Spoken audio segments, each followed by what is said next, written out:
రాబోయే వారాల్లో వచ్చే బంగారం మరియు వెండి ధరలపై విశ్లేషకుల యొక్క అంచనా. ఈ వీడియోను చివరి వరకు చూడగలరని నా యొక్క మనవి. అలాగే పైన గత 24 గంటలుగా, గత వారం రోజులుగా, గత నెల రోజులుగా బంగారం మరియు వెండి ధరలు చార్ట్ రూపంలో విడివిడిగా తెలియజేయడం అనేదండి.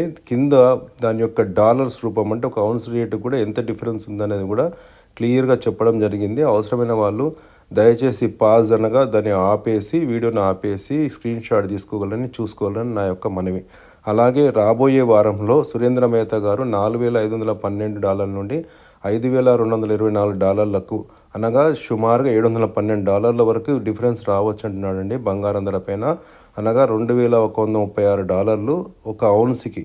అలాగే మొహమ్మద్ అరాఫత్ గారు తన యొక్క ఫ్లాట్ టు పాజిటివ్ వరకు రావచ్చు అంటున్నారండి వచ్చే వారం. $4,400 నుండి $5,600 అనగా $1,200 అనగా సుమారు రూ. 10,000 వ్యత్యాసం రావచ్చు అంటున్నారండి. ఇది ఏదైనా జరగవచ్చు, జరగకపోవచ్చు.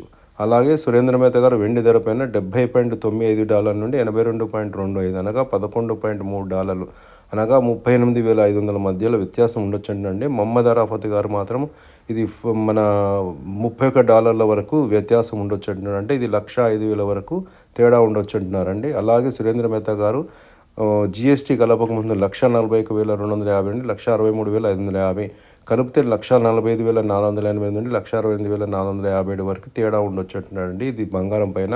వెండి ధర పైన 2,27,650 నుండి 2,63,600 అలాగే 2,34,480 నుండి 2,71,508. ఇది ఎడమ సైడ్ ఉన్నది జిఎస్టీ కలపక ముందు, కుడి సైడ్ ఉన్నది జిఎస్టీ కలిపిన తర్వాత అండి.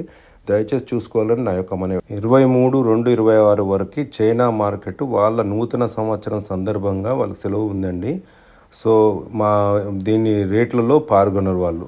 బంగారం వెండి ధరల యొక్క హెచ్చుతగ్గులకు లోన్ కావడానికి కారణము చైనా అమెరికా మధ్య ఆధిపత్య పోరు, అలాగే physical and paper gold silver మధ్య నడుస్తున్న కాన్ఫ్లిక్ట్ అంటే అసమతుల్యత.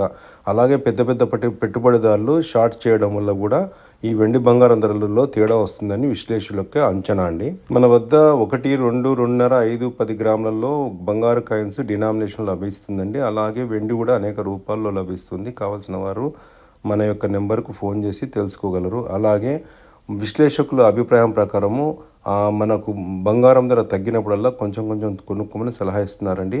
కానీ అది కొనుక్కునే ధరలు ఏవైతే ఉన్నాయో ఆ యొక్క బాధ్యత మీదే అండి. ఎక్కువైనా తక్కువైనా నష్టమైనా లాభమైనా సో ఎవరిని బాధ్యులను చేయొద్దని నా యొక్క విజ్ఞప్తి. అలాగే మీరు మేలి బంగారం వెండి ధరలు తెలుసుకోవాలనుకుంటే, ఎప్పటికప్పుడు తెలుసుకోవాలనుకుంటే పైన నెంబర్కి వాట్సాప్ నెంబర్ మాత్రమే చేయగలరు. అలాగే చాలామంది మన యొక్క వీడియో చూస్తున్నారు కానీ సబ్స్క్రైబ్ చేసుకోవట్లేదు. లైక్ చేయండి, ఇతరులకు షేర్ చేయండి.